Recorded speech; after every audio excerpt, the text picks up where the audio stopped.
Fever insider is confirming that Caitlin Clark is fully healed over that groin injury. Guys, for this one here, they said it was over. The season from hell, the broken body, the rookie height machine that would collapse under the weight of reality. That was the story the haters told when Caitlin Clark limped off the floor with that groin injury. They said she wasn't built for this. They said Indiana wasn't ready. They said the Fever were years away from even sniffing the finals. Well, guess what? They were wrong. Dead wrong. The Indiana Fever just fought their way into the WNBA Finals. Woo!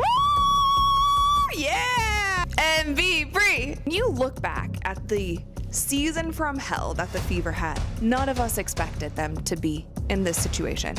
None of us expected them to be winning a very close Game 3. And now the bombshell has dropped. Caitlin Clark herself has confirmed she's suiting up, fully cleared, fully locked in, ready to step onto the biggest stage of her young career. And with one announcement, everything changed. Vegas thought they dodged a bullet. New York thought they were in the clear. The so-called super teams were bracing for a fight with Aaliyah Boston, Kelsey Mitchell, and Odyssey Sims. And then boom, the player who bends defenses out to the parking lot, the player who drags national attention into every arena she enters is back. When she does come back, do you feel like? I would not want to play the Indiana Fever, especially with a healthy Caitlin. I mean, that building, I got a little taste of it last year. And doing the Final Four, you know, shows when she's on the court, when someone can really change the game in a couple moments like she can. She could be quiet for 10 minutes and then pop, pop, pop. It's 4 threes and the game's out of reach. And I think what the Fever are doing without her, that's going to help them in the future too, knowing that they can win a game when she's not on the court or she's not, you know, at her best. So yeah, that Fever team, I would not want to play them with a healthy Caitlin. This isn't just a return, it's a shockwave. For months, the haters cheered her downfall. They said she was overrated, overhyped, and overmatched. They laughed when she struggled. They gloated when she went down. And now, they're rattled because Caitlin Clark didn't just heal. She's returning at the exact moment where legends are made. So here's the question. Would you risk playing Caitlin Clark in the finals? Indiana's betting everything on it. And if they're right, this series just flipped upside down. The Indiana Fever weren't supposed to be here. Not this year. Not with a roster this young. Not with the endless injuries. Not with the media screaming that they needed more time. Analysts penciled them in as fringe playoff hopefuls at best. And when Caitlin Clark went down with that groin injury, most so-called experts didn't even bother erasing those predictions. They slammed the book shut. But the Fever never read that script. Instead of folding, they fought. Walks there to the stanchion. Boston hands it off as Clark's back in. She goes down. Oh, and midcourt and flexing that ankle. Oh, Lee, this late in the game. Aaliyah Boston transformed into the unstoppable force she was at South Carolina, punishing defenders in the paint night after night. Kelsey Mitchell, Money Mitch, reminded everyone why her jumper is one of the coldest in the game, burying clutch shots with zero hesitation. And Odyssey Sims? She looked like she'd been waiting her whole career for this exact playoff run, stabilizing a young roster while making the gritty hustle plays that decide entire series. First team, but Kelsey Mitchell is one of the finalists. So the last 2 years, the Indiana Fever have had MVP finalists, and this is a team that since Tamika Catchings has had nobody. And prior to last year, Kelsey Mitchell was just a scorer on bad teams. Aaliyah Boston was a pretty good rookie, a real good rookie in fact.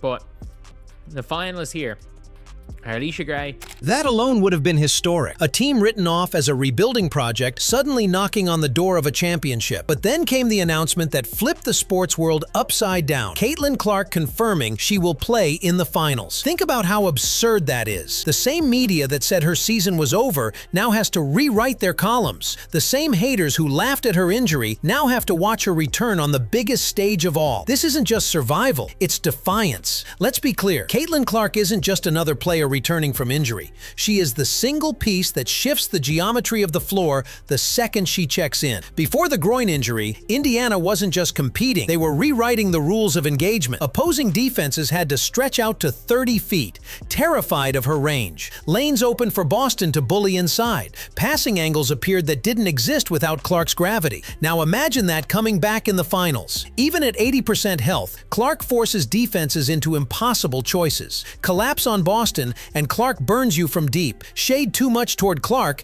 and Mitchell feasts on open looks. Try to help on both, and suddenly role players like Sophie Cunningham are cashing in wide-open threes. It's a nightmare of decisions, and none of them are good, but it goes beyond the X's and O's. Clark is a psychological weapon. Rival coaches thought she was done. How monumental is the Caitlin Clark effect? Clark will make her regular season WNBA debut on Tuesday when the Indiana Fever take on the Connecticut Sun, and as expected, the game is already sold out. The Sun's first sold-out home opener since 2003. Ticket prices have skyrocketed. Courtside seats for this game are reselling for over $2,000 each. As for the rest of the league, the Las Vegas Aces and Washington Mystics have already moved to bigger venues to accommodate for the demand when Caitlin Clark comes to town. The Indiana Fever have also become the most followed WNBA team on Instagram. The Caitlin Clark effect is real. Rival fan bases laughed at the idea of Indiana making noise without her. Now, just as they brace for the finals, here she comes, walking back into the lineup like a plot twist written for television. The Fever already proved they can survive without Clark. That alone terrified teams like Vegas and New York. But add her back in? That's not survival. That's a reload. That's a franchise announcing they're not just happy to be here,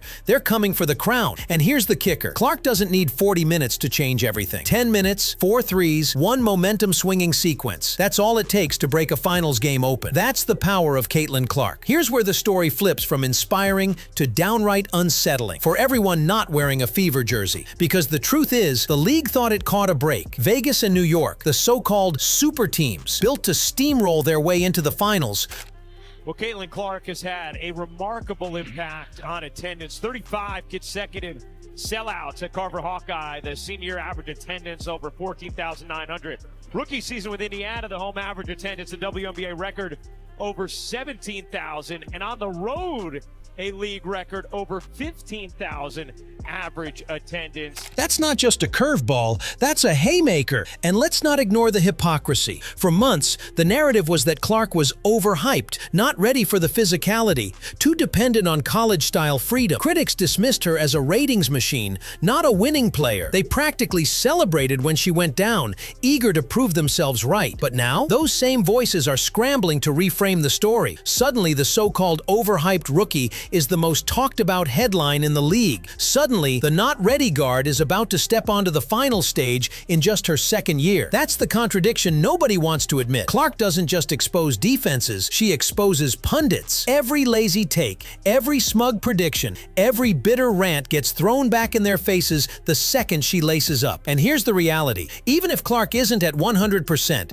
even if she only plays limited minutes, her presence alone rattles the establishment. Because the Fever were supposed to be patient. They were supposed to wait their turn. Instead, they're knocking early, and they're kicking the damn door down. Groin injuries don't play fair. They linger. They sap explosiveness. They test your conditioning and your patience. Most teams would have shut a young star down for the season, slapped the in development label on the roster, and promised to regroup next year. That would have been the safe play. But Indiana didn't go safe. They gambled, and the way they pulled it off shows just how calculated this move really was. Look back at the roster decisions. While every other team filled out the full 12-player playoff roster, the Fever submitted just 11. At the time, critics laughed it off. Rookie front office mistake, they said. Now, it looks like a masterstroke. That empty slot wasn't an oversight. It was a lifeline. It gave them the flexibility to activate Clark at the perfect moment, turning the finals into a stage for her return. And make no mistake, this isn't just basketball. It's business. The WNBA knows exactly what Clark brings to the table. Ratings, ticket sales, national attention. The second she was cleared to practice, clips of her shooting around went viral, drawing more views than half the playoff games combined. Love her or hate her, Caitlin Clark moves the needle like nobody else in the league. But strip away the hype and this isn't just a comeback, it's a statement. Caitlin Clark's return doesn't just change Indiana, it shakes the entire WNBA to its core. Because this isn't just about basketball, it's about power, about perception, about who controls the spotlight in a league that's been starving for mainstream attention. The Fever were already rewriting their story before Clark's comeback. They went from punchline to finals team in the span of one season. But add Clark back into the mix, and suddenly the conversation isn't just about winning, it's about legacy. We're talking about a sophomore player stepping into the final stage, dragging her franchise out of irrelevance, and turning a league's ratings chart upside down in the process. And here's where the tension explodes. The WNBA needs Clark. Clark. Badly. Her presence in the finals means national headlines, primetime slots, and casual fans who wouldn't normally tune in. That's good for business, but it also exposes an uncomfortable truth. Clark's star power is so massive, it dwarfs the league around her. For some insiders, that's thrilling. For others, it's threatening. We've already seen coaches side-eyed, or worse, for praising Clark too openly. We've seen debates rage over whether her impact is good for the league or overshadowing other stars. But the truth is, none of that matters now, because the finals are here, and when Clark walks onto that floor, every camera in the building will find her. Every storyline will revolve around her. Every possession will feel heavier because she's involved. And that's the cultural earthquake the haters didn't see coming. For months, they wanted her sidelined, erased, forgotten. Instead, she's center stage again, turning the WNBA Finals into a national event. Love her or hate her, Caitlin Clark is the story, and the league knows it. So here we are, the Indiana Fever, written off as a rebuilding project, now storming into the WNBA Finals. And at the center of it all, the comeback nobody saw coming. Caitlin Clark, cleared, confident, and ready to lace up under the brightest lights the league can offer. This isn't just a storyline, it's a showdown, a clash between the so-called super teams that were built to dominate and a young squad that refuses to wait its turn. A battle between critics who mocked Clark's toughness and the reality of a player walking back into the fire. And if she struggles, if she looks rusty, if the injury bites back, the critics will pounce. The hot takes will fly. The haters will celebrate like they just won the trophy themselves.